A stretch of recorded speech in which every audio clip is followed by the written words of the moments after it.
Hello friends, मैं वर्षा। स्वागत है आपका वर्टेक्स एकेडमी पर। फ्रेंड्स, आज का हमारा टॉपिक है सर्वनाम। सर्वनाम तो फ्रेंड्स, इससे पहले अभी मैंने संज्ञा की जो वीडियो दी थी उसे मैंने आपको बताया कि संज्ञा, सर्वनाम, विशेषण, क्रिया और अव्यय ये सभी पद के भेद होते हैं।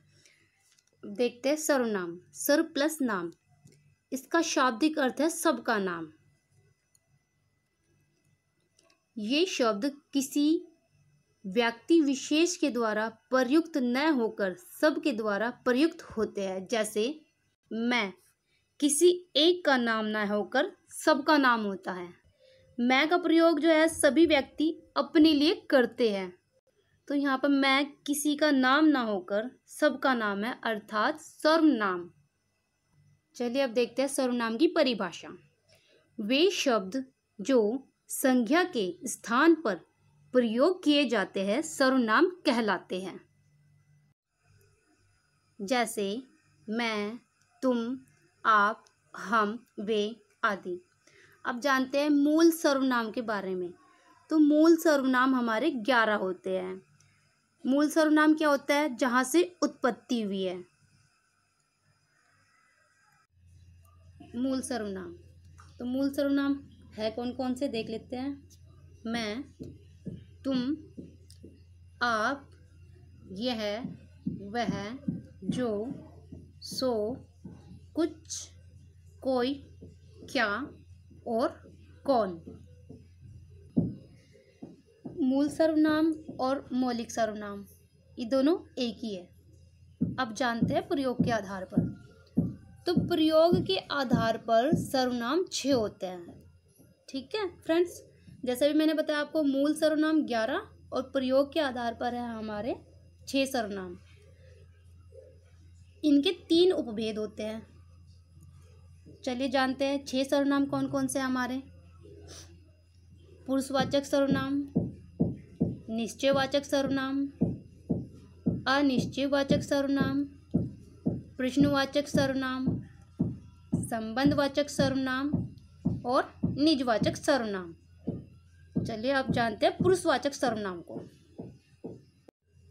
पुरुषवाचक सर्वनाम ये वे शब्द होते हैं जो पुरुष स्त्री के नाम के स्थान पर प्रयोग किए जाते हैं। जैसे मैं, तुम, हम, उसका, उसकी आदि। अब फ्रेंड्स, ये जो पुरुषवाचक सर्वनाम है इसके भी 3 उपभेद होते हैं। पहला उत्तम पुरुष, मध्य पुरुष और अन्य पुरुष। उत्तम पुरुष वे सर्वनाम जिनका प्रयोग वक्ता अर्थात कहने वाला अपने लिए करता है। वक्ता मतलब जो कहने वाला है, जो अपनी बात को कह रहा है, उसे बोलते हैं वक्ता। और श्रोता बोलते हैं सुनने वाले को। जैसे मैं पढ़ रहा हूँ, हम घूमने जाते हैं, हमारी सुनो। जैसे मैं पढ़ रही हूँ, लिख रही हूँ। जब मैं अपने बारे में बात कर रही हूँ तो मैं अपने आप को श्रेष्ठ यानी उत्तम पुरुष, तो हम अपने आप को श्रेष्ठ मानते हैं ना, तो इसलिए उत्तम पुरुष में आएगा ये। तो अब तो आप समझ गए होंगे, यानी कहने वाला। जैसे मैं कह रही हूँ कि मैं लिख रही हूँ, पढ़ रही हूँ, हम घूमने जाते हैं, हम अपने बारे में बात कर रहे हैं। तो चलिए अब आगे बढ़ते हैं। मध्य पुरुष। जानते हैं मध्य पुरुष क्या होता है? ऐसे सर्वनाम जिनका प्रयोग सुनने वाला अर्थात श्रोता के लिए किया जाता है। जैसे तुम, आप, आपका, तेरा आदि। जैसे तुम यह काम कर लो या आप खाना खा लीजिए। हाँ, जैसे इंग्लिश में होता है फर्स्ट पर्सन, सेकंड पर्सन और थर्ड पर्सन, तो ऐसे हमारे हिंदी में भी उत्तम पुरुष यानी फर्स्ट पर्सन, मध्यम पुरुष यानी सेकंड पर्सन और अन्य पुरुष यानी थर्ड पर्सन, जहाँ पे हम किसी तीसरे के बारे में बात कर रहे हैं। चलिए देखते हैं आगे। अन्य पुरुष। अन्य पुरुष क्या होता है? वे शब्द जो वक्ता एवं श्रोता के अलावा किसी तीसरे का बोध कराते हो जैसे वे, वह, उसका, उन्हें, इन्हें, जहाँ पर किसी तीसरे के बारे में बात हो रही है। जैसे मैं आपसे कहूँ वे बहुत अच्छे व्यक्ति है, किसी तीसरे के बारे में हम बात कर रहे हैं, वे बहुत ईमानदार है। जैसे मैं कहूँ सीमा पढ़ने में बहुत इंटेलिजेंट है, वो सीमा बहुत अच्छी लड़की है। तो ऐसे किसी, जहाँ पर किसी थर्ड पर्सन के, तीसरे इंसान के बारे में बात हो रही है, वहाँ पर हमारा अन्य पुरुषवाचक होगा। निश्चयवाचक सर्वनाम, निकट या दूर के व्यक्तियों या वस्तुओं का निश्चयतमक संकेत जिन शब्दों से व्यक्त होता है उन्हें निश्चयवाचक सर्वनाम कहते हैं। जैसे यह, वह, ये, वे। अभी जैसे आपको बताया कि निकट या दूर के व्यक्तियों या वस्तुओं का निश्चयतमक संकेत। तो जैसे यह मेरा घर है, यह मेरा पेन है। अब ये निश्चित है कि हाँ ये पेन ही है, और मैंने कहा ये मेरा घर है, तो निश्चित है कि हाँ यह मेरा घर है। जैसे मेरी फ्रेंड है, वो मेरे घर आई, तो मैंने उनको बोला कि ये मेरा घर है। अब मैं घर के पास हूँ, मतलब घर के अंदर हूँ, और बिल्कुल निश्चित है कि हाँ ये मेरा घर है, तभी तो मैंने कहा कि ये मेरा घर है। और ये पास के लिए लगा है क्योंकि मैं घर के अंदर हूँ। जैसे मैंने कहा मेरी एक फ्रेंड है, उसने मुझे पूछा कि ये पेन किसका है, मैंने कहा ये तो पेन मेरा है, ये पेन मेरा है, निश्चित है ये पेन मेरा है, मेरे पास है, इसलिए मैंने बोला ये पेन मेरा है। अब जैसे मेरे घर के थोड़ी दूर मेरी गाड़ी खड़ी है, तो मैंने अपनी फ्रेंड को कहा कि वह गाड़ी मेरी है। निश्चित तो है कि वो गाड़ी मेरी है, निश्चित है बिल्कुल, पर मैंने वह क्यों लगाया, क्योंकि वह दूर है इसलिए मैंने वह लगाया। वो मेरे पास नहीं है अभी, वो दूर है, तो इसलिए मैंने वह लगाया। वह गाड़ी मेरी है, निश्चित है कि वह गाड़ी मेरी है। तो यहाँ पर निश्चयवाचक सर्वनाम हो जाएगा। ये जो हमारा निश्चयवाचक सर्वनाम होता है इसे संकेतवाचक सर्वनाम भी कहते हैं। कभी कभी क्या होता है कि हम पहचान ही नहीं पाते हैं कि यहाँ पर पुरुषवाचक सर्वनाम है या निश्चयवाचक सर्वनाम है। तो चलिए देखते हैं। यहाँ पर मैंने पुरुषवाचक सर्वनाम और निश्चयवाचक सर्वनाम के कुछ उदाहरण लिए हैं, तो चलिए देखते हैं। पहला उदाहरण है हमारा, ये है पढ़ता है। ये पुरुषवाचक सर्वनाम क्या है? यह पढ़ता है। वह बहुत खेलता है। वे लोग चले गए। अब देखते हैं निश्चयवाचक सर्वनाम के उदाहरण। यह मेरी बेटी है। यह सर्प है। वह उनकी मेज है। तो ये जो हमारे पुरुषवाचक सर्वनाम के उदाहरण हैं, यह पढ़ता है, इसमें क्या होगा कि यह, वह, ये, वे पुरुषवाचक में किसी व्यक्ति के नाम के बदले प्रयुक्त होता है। ये किसी व्यक्ति के नाम के स्थान पर आते हैं। जबकि निश्चयवाचक सर्वनाम में क्या होता है कि यह, वह, ये, वे, ये किसी व्यक्ति या वस्तु की ओर संकेत करते हैं। इसलिए निश्चयवाचक सर्वनाम को संकेतवाचक सर्वनाम भी कहा जाता है। अब आते हैं अनिश्चयवाचक सर्वनाम पर। इसको देखते हैं। जिन सर्वनामों से किसी निश्चित वस्तु का बोध नहीं होता उन्हें अनिश्चयवाचक सर्वनाम कहते हैं। जैसे कोई, कुछ इत्यादि। इसके उदाहरण देख लेते हैं। जैसे नदी में कोई तैर रहा है। उसने कुछ खाया है। अब नदी में कोई तैर रहा है, ये तो नहीं पता ना कि कौन तैर रहा है। ये तो निश्चित है कि कोई तैर रहा है, पर ये तो नहीं पता ना कि कोई तैर रहा है, कौन है वो, कौन तैर रहा है, तो इसलिए अनिश्चित है। उसने कुछ खाया है। खाया तो है, पर हमें ये तो नहीं पता कि उसने क्या खाया है, तो यहाँ पर भी अनिश्चित है। जैसे घी में कुछ मिला है, पर हमें ये नहीं पता कि क्या मिला है, बस कुछ मिला है। जैसे हमारे दरवाजे की बैल बजी और हमें पता कि दरवाजे पे कोई आया है। जब बैल बजेगी कोई आया है, पर ये तो नहीं पता ना कि कोई है, कौन वो, कौन आया है, तो इसलिए यहाँ पर भी अनिश्चयवाचक सर्वनाम है। कभी कभी क्या होता है कि कभी कभी कुछ शब्द समूह भी अनिश्चय सर्वनाम के रूप में प्रयुक्त होते हैं। जैसे जैसे कुछ ना कुछ, कोई ना कोई, सब कुछ, हर कोई, कुछ भी, या कुछ कुछ आदि। अब जैसे मैं कहूँ हमारे दरवाजे पर बैल बजी, तो मैं कहूँ कोई ना कोई तो हो गई जिसने बैल बजाई, तो कोई ना कोई तो है। हाँ फ्रेंड्स, जैसे आपने टाइटैनिक मूवी देखी होगी, उसमें क्या होता है कि उनके जहाज़ के सामने एक बर्फ़ का पहाड़ आ जाता है, पर उन्हें ये नहीं पता होता कि बर्फ़ का पहाड़ है या क्या है क्या नहीं। तो जो जहाज़ को चलाते हैं उनका जब ध्यान पड़ता है, वो देखते हैं, अचानक उनका ध्यान जाता है, वो देखते हैं कुछ ना कुछ तो है। उन्हें ये नहीं पता होता कि बर्फ़ का पहाड़ है, वो देखते हैं कुछ ना कुछ तो है।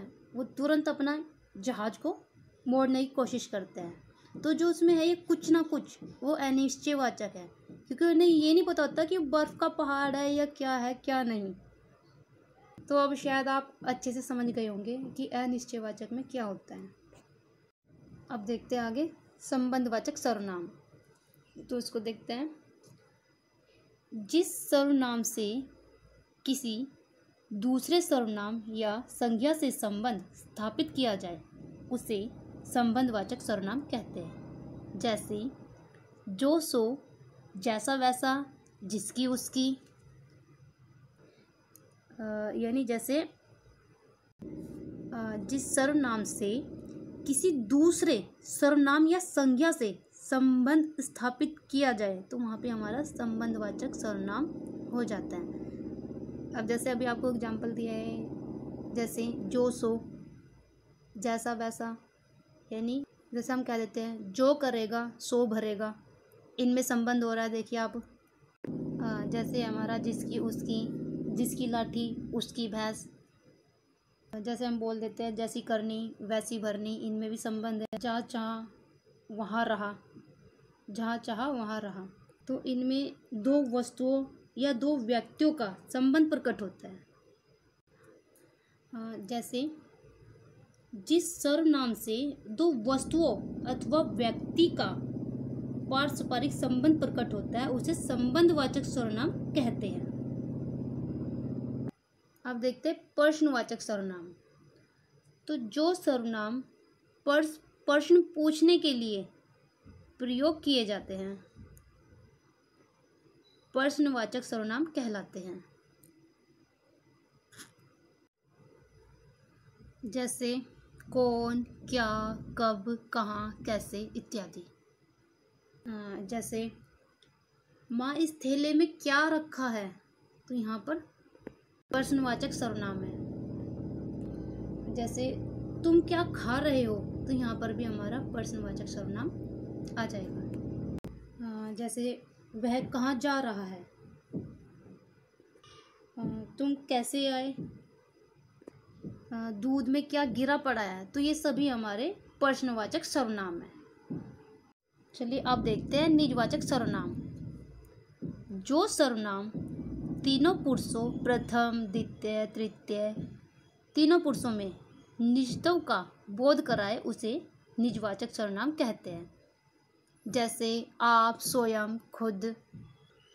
जैसे मैं अपना काम आप कर लूँगा, मैं आप ही चला जाता हूँ, मैं उनसे खुद ही मिल लूँगा। अब देखते हैं सर्वनाम का रूपांतर। सर्वनाम का रूपांतर पुरुष, वचन और कारक की दृष्टि से होता है। रूपांतर यानी बदलाव। तो सर्वनाम में जो है सर्वनाम में जो है हमारा बदलाव पुरुष, वचन और कारक की दृष्टि से होता है। लिंग। सर्वनाम चाहे किसी भी लिंग के लिए प्रयुक्त हो, उसका रूप हमेशा एक ही होता है। इसमें लिंग भेद के कारण रूपांतर होता है। अब जैसे यहाँ पर बताया, अब अभी इसमें बताया कि रूप हमेशा एक ही होता है। जैसे वह गाता है, वह गाती है, तो पुल्लिंग में भी वह है और स्त्रीलिंग में भी वह का प्रयोग किया गया है। पुल्लिंग और स्त्रीलिंग दोनों में ही वह सर्वनाम का प्रयोग किया गया है। आगे देखते हैं वचन। तो संज्ञा के समान सर्वनाम के भी दो वचन होते हैं, एक वचन और बहुवचन। पुरुषवाचक और निश्चयवाचक सर्वनाम को छोड़कर शेष सर्वनाम विभक्ति रहित बहुवचन में एक वचन के समान रहते हैं। जैसे एक वचन,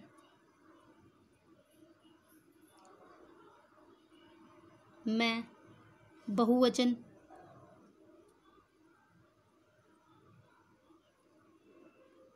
हम,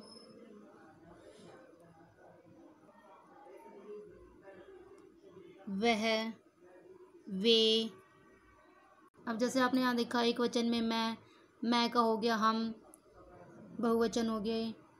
एक वचन में वह का बहुवचन हो गया वे। तो ऐसे सर्वनाम में केवल 7 कारक होते हैं। इनमें फ्रेंड्स जो है हमारा संबोधन कारक नहीं होता, क्योंकि पुकारने के लिए हम क्या करते हैं, हम संज्ञा का ही प्रयोग करते हैं बुलाने के लिए।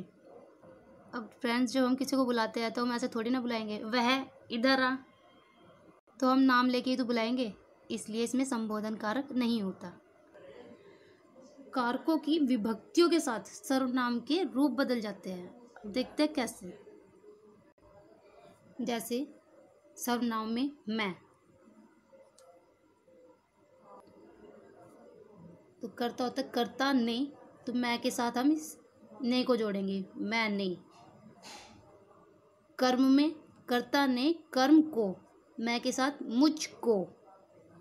कर्ण से मुझसे। संप्रदान के लिए मुझको या मेरे लिए। अपदान मुझसे, संबंध मेरा, मेरी। अधिकरण मुझ में या मुझ पर। एक वचन, मैं का बहुवचन हो गया हम, विभक्ति लगा इसमें हमने, कर्ता विभक्ति हम, हमने। कर्म को हमको, कर्ण से हमसे। संप्रदान के लिए हमको या हमारे लिए। अपदान से हमसे, हमारा, हमारी। संबंध में अधिकरण में हम में या हम पर। एक वचन तुम, कर्ता में तुमने, कर्म में तुमको, कर्ण से तुमसे। संप्रदान के लिए तुमको या तुम्हारे लिए। अपदान से तुमसे, संबंध तुम्हारा या तुम्हारी। अधिकरण तुम में या तुम पर। बहुवचन देखते हैं एक वचन में वह, इसके साथ कर्ता ने वह या उसने। कर्म को उसको, उससे, उसको, उसके लिए। अपदान से उससे, उसका, उसकी। अधिकरण में उससे, उस पर। बहुवचन में देखते हैं वे, उन्होंने। कर्ता ने उन्होंने इसके साथ लगाया। कर्म को वे, उनको। कर्ण से उनसे, उनको, उनके लिए। संप्रदान में अपदान में उनसे। संबंध में उनका, उनकी, उनके। अधिकरण उनमें या उन पर। एक वचन आपके लिए आप, कर्ता आप।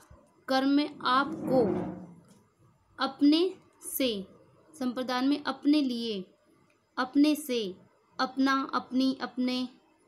अधिकरण में अपने में। तो फ्रेंड्स उम्मीद है कि आपको सर्वनाम अब अच्छे से समझ आ गया होगा। फ्रेंड्स मेरी वीडियो को लास्ट तक देखने के लिए थैंक्स। फ्रेंड्स मेरी वीडियो यदि आपको अच्छी लगे तो प्लीज़ लाइक, शेयर और सब्सक्राइब जरूर कीजिएगा। Okay friends, thank you.